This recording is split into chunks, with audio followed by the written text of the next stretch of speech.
My name is Alissa, and on behalf of the Academy of Medical Surgical Nurses, I'm very excited to welcome you to this episode of med-surg Moments, the AMSN podcast. This podcast is an engaging look at the lives of and surrounding medical surgical nurses. We have guests from all backgrounds and every corner of our industry, bringing you insightful and heartwarming stories that are relatable and compelling on a variety of topics. Today is December 28th, and welcome to this important nurse-to-nurse episode of med-surg Moments.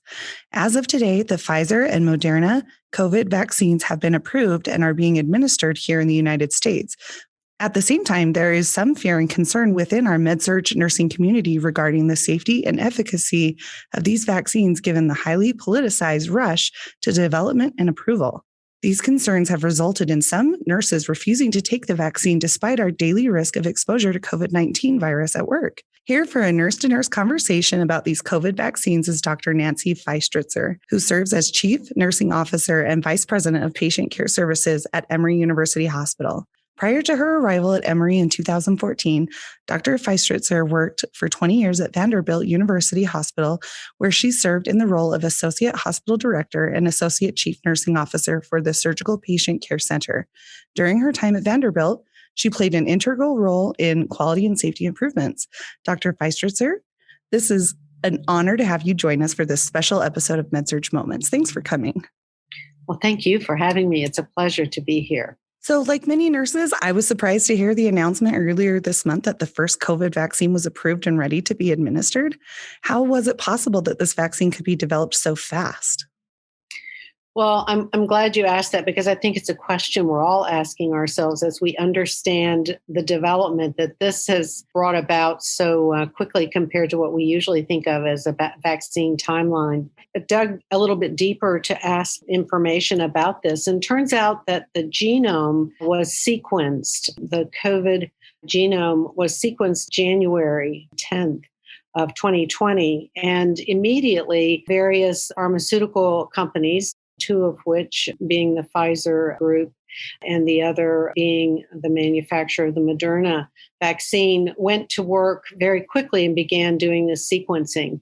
And so while that's been going on with a variety of different development and pharmaceutical companies, at the same time, we were able to scale out through a rapid development process and testing process. Because there was so much COVID, sort of the irony of it all is that the COVID virus was so prevalent, and we were able to get a large number of volunteers to be able to participate in the clinical trials. So over 40,000 people have participated in the development through clinical trials. And as a result, and the fact that it's a messenger RNA kind of a vaccine, coupled with the fact that at the same time it was being developed, the federal government had authorized preparation of the actual manufacturing facilities.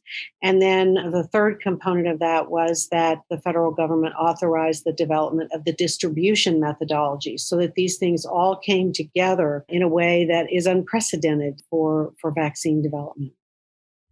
Okay, so if I'm to understand this correctly, it sounds like kind of everything was aligned and timed correctly so it could just go faster, because this isn't the normal process. Is that correct? That's absolutely correct. It's interesting that you should say that. When the first vaccine announcement was made, the New England Journal of Medicine, which is a pretty reticent group, made the comment about the fact that this was really a triumph, and basically talking about a dramatic success for vaccination, holding the promise of saving uncounted lives and giving us a pathway out of what has been a global disaster. So I think it has indeed aligned in a very important way with lots of creativity on the part of many involved. Based on how they have developed these and made the process go faster, do you think that this is a kind of pathway that might go forward in future vaccine development, that we've been able to get this done so quickly? Yes, I do think that we will use this as a model for basically future vaccine development. The messenger RNA technology shows real promise for future vaccine development. And as I talk with my colleagues in epidemiology, they too believe that this will be perhaps a blueprint for how we can do these sorts of things in a more rapid cycle fashion, while at the same time, importantly, and very importantly, using the science and providing the data in a way that demonstrates the efficacy, the outcomes achieved, such that it's safe and effective. I'm not sure what kind of experience you had in your area with this, but when they were developing this vaccine, and I think the skepticism was just because 2020 was like it's like 9,000 days of March. And so no one really felt like there was ever kind of a light at the end of the tunnel. But once it was approved and coming into the building and people were starting to get vaccinated, the overall tone has been a lot of gratitude and feeling like this is taking that first step in protecting ourselves and hopefully bringing this to an end. The people in my experience that I've crossed paths with, the ones that are more hesitant or unsure, seem to be the ones that maybe don't fully understand how this vaccine came to be. And so I'm just wondering, what has the tone been like in the area that you're at in the hospital that you serve? Here within Emory and the Atlanta area, this has been an unprecedented year with lots and lots of new information that nurses have needed to assimilate quickly with rapidly developing information and data, some of which is inconsistent with what the standard was previously. And as a result, I think that we have all wanted to be sure that this vaccine wasn't one more thing that would evolve and lead to a different standard. So as I talk to my colleagues, I have also seen some of that skepticism, but I have seen it diminish as we took on the process of informing ourselves about the science and of seeing others receive the vaccine and really understanding the potential for any sort of side effects, that those are relatively minimal, and then having, I think, a general example from everybody from Dr. Fauci to other nurse leaders and others proceed with receiving the vaccine, continuing to do well. So my personal opinion is the skepticism is not surprising because we have had a lot of information that has evolved over this year. And I am pleased that our nurses that are asking these questions and skeptical are also then following through and doing something which I think nurses do very well, which is to look for the evidence and utilize that to develop the best practices around the vaccination process and the actual vaccine itself. That's really great. I think you're right. I think nurses really are good at evaluating the evidence and making good decisions for themselves. One of the only concerns that I've really heard that I have really no way of answering, and you may not have the answer either, but it's the concern for long-term effects that we may not know about, like concerns about fertility, and we really don't have an answer to right now. Have you had any of those concerns come up, or have you had to address that for anyone? I would love to know what to say to those people.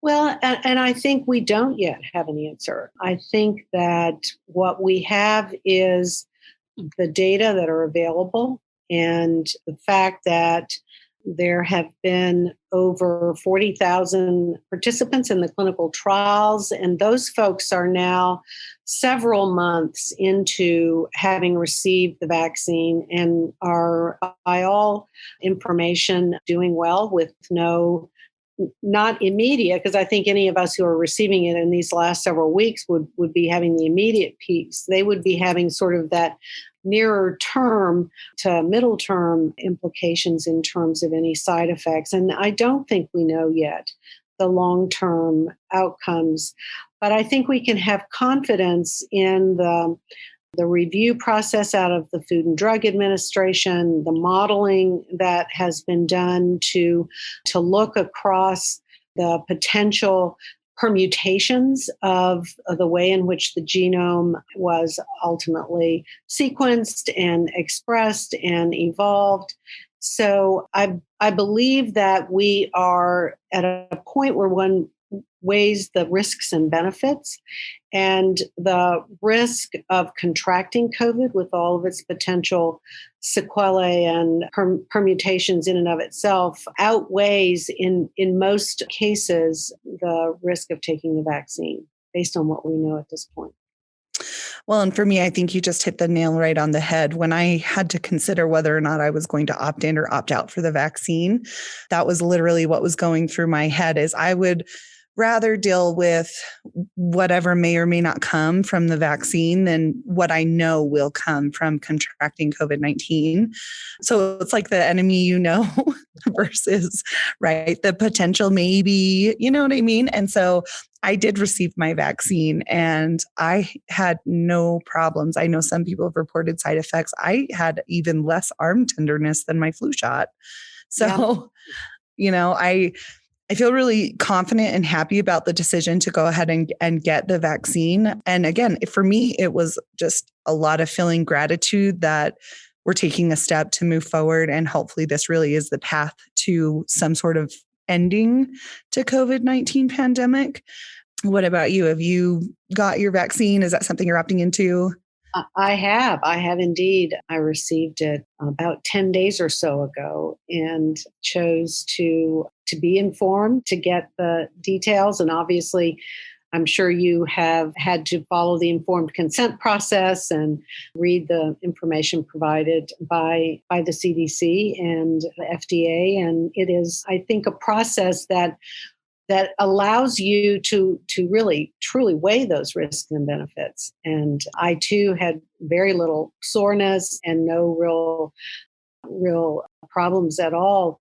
I do know that the second administration of the vaccine, the second in the sequence, apparently produces a little bit more of a reaction, but I think that's more just something to manage symptomatic and is an indication of the immune response kicking in.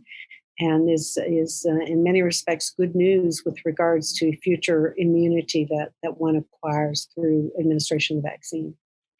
I had heard that too.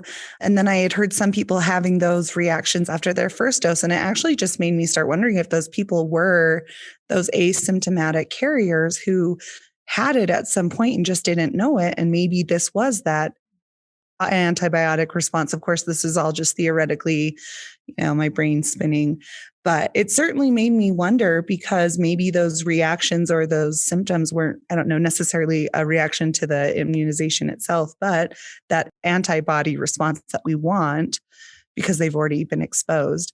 So that, and kind of how my brain works, I guess. Well, I think that you raise a good point in terms of that first round having some side effects. Some of the things that you're talking about are in the spectrum of the identified side effects with the first injection, and so you're right. People may actually have been asymptomatic carriers. What one wouldn't necessarily know, but I think with regards to whether or not people could have contracted it from the vaccine, I don't believe that would have been the case. Yeah. And I don't want to confuse anybody listening to this, that's definitely not what I'm implying or what I'm saying. Yeah. More so that they may have had it before and now are having that antibody response. So, but that if we had somebody in front of us today that is on the fence about whether or not they should get this vaccine, what would you say to them?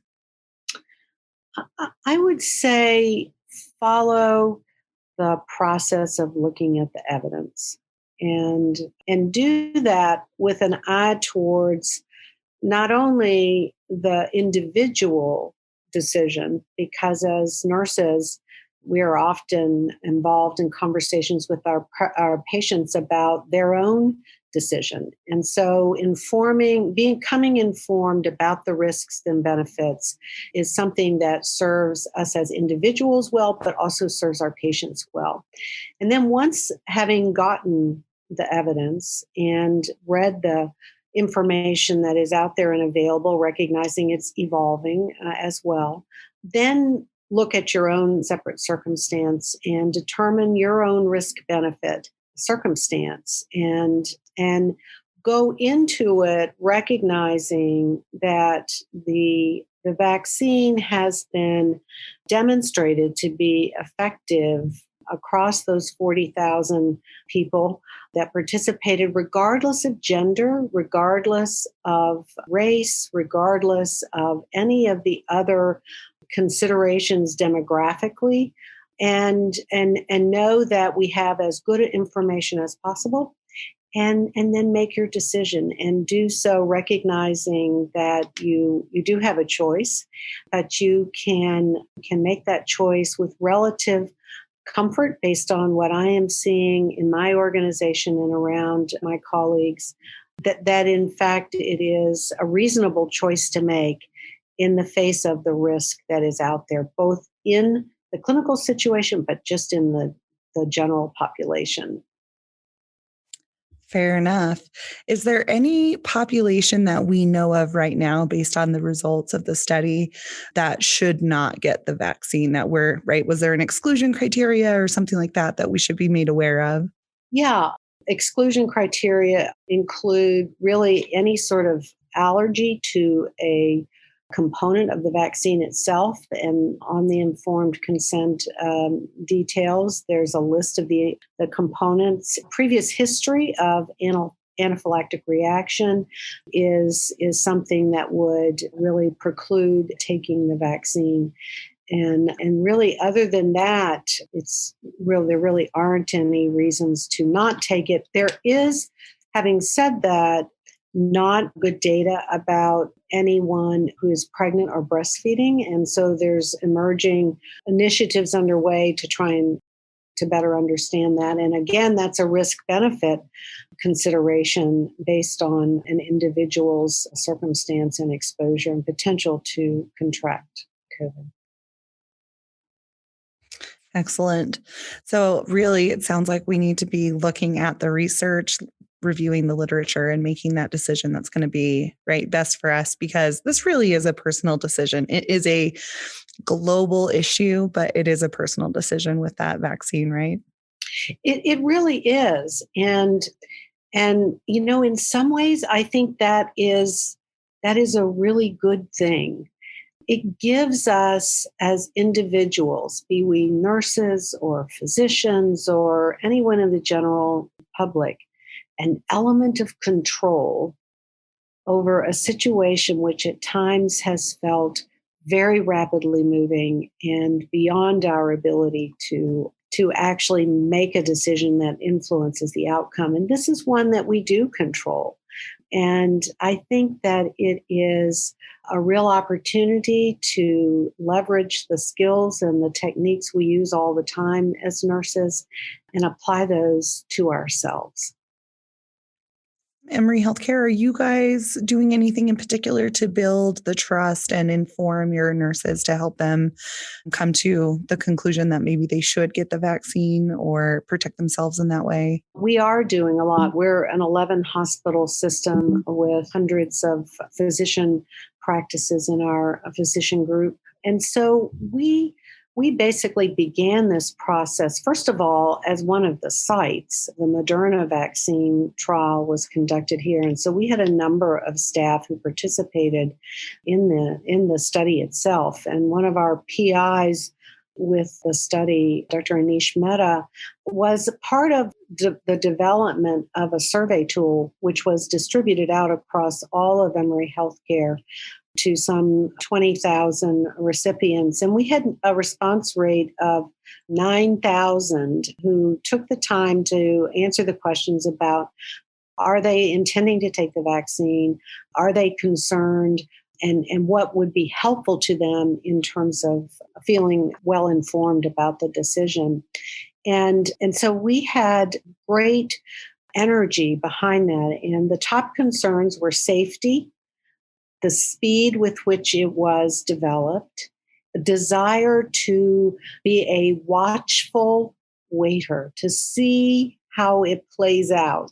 And so those were the big areas. And so we then undertook a series of town halls and open forums in which we addressed those concerns. And we did those across several days and weeks and daytime, nighttime, weekends, you name it, with people who were part of that process, well known to our organization, and that with people that were trusted representatives of the ability to evaluate the data and to make that own decision.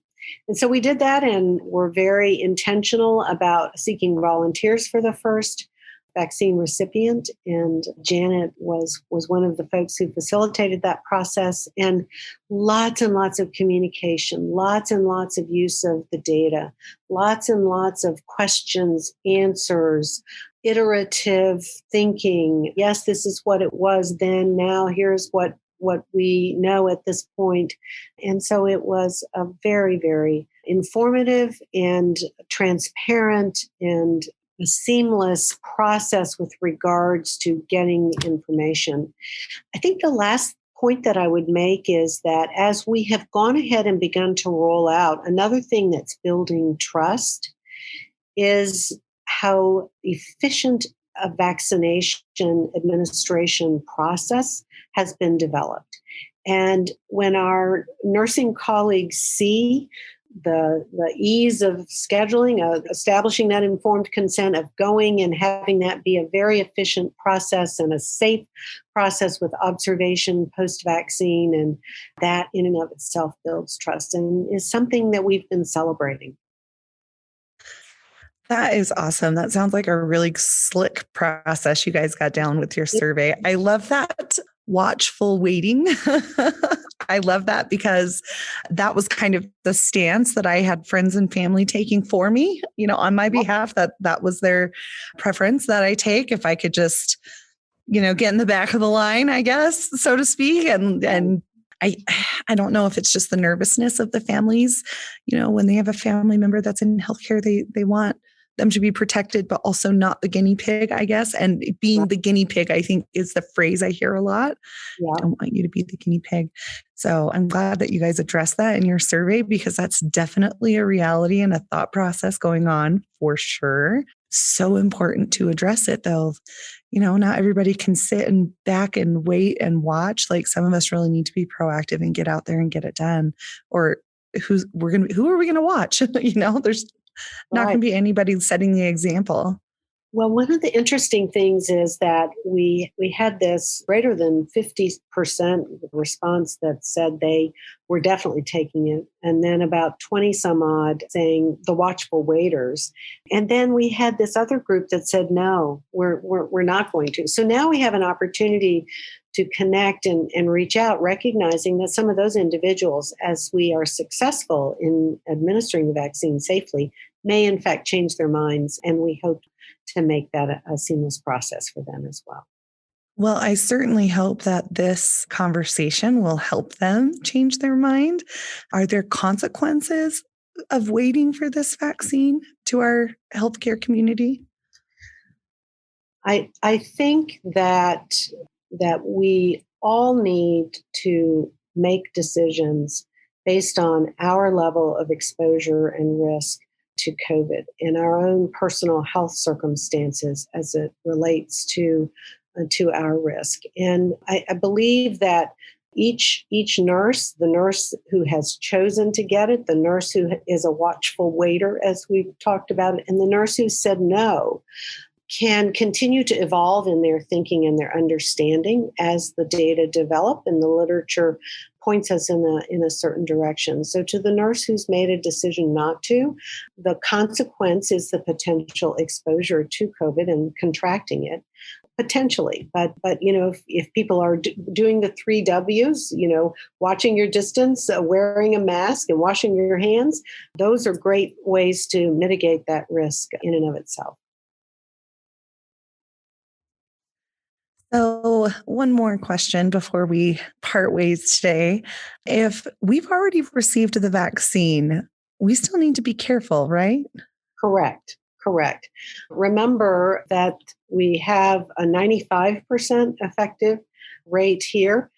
But there is always a chance with the fact that other 5% of consideration. And we are committing ourselves to wearing masks and the hand hygiene and the social distancing in our organization for the foreseeable future. That's certainly what the CDC is advocating. And I think that we can do so feeling more secure in our status vis-a-vis the risk of contracting COVID, but it does not relieve us of the obligation to continue to follow those practices that we have a demonstrated history of preventing transmission.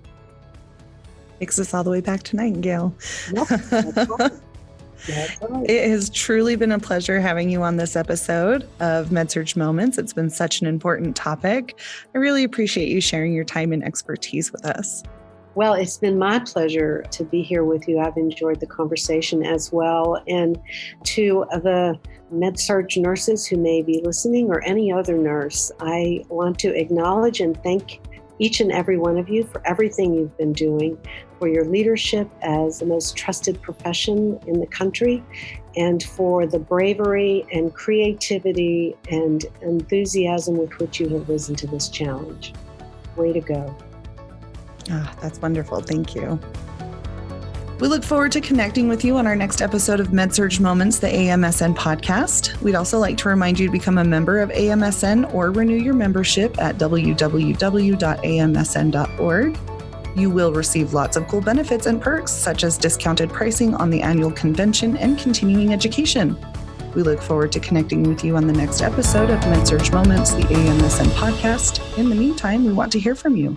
Send us your questions, topic ideas, and feedback to amsnpod@amsn.org. That's amsnpod@amsn.org. We encourage you to help us spread the word and subscribe to med-surg Moments podcast via your smartphone podcast app to receive notifications of future episodes. Please be sure to leave a review and recommend med-surg Moments wherever you get your podcast to help us reach even more listeners. Until next time, I'm Alissa. And always remember, med-surg Moments is a moment in our lives, a moment in our med-surg careers that makes a huge difference.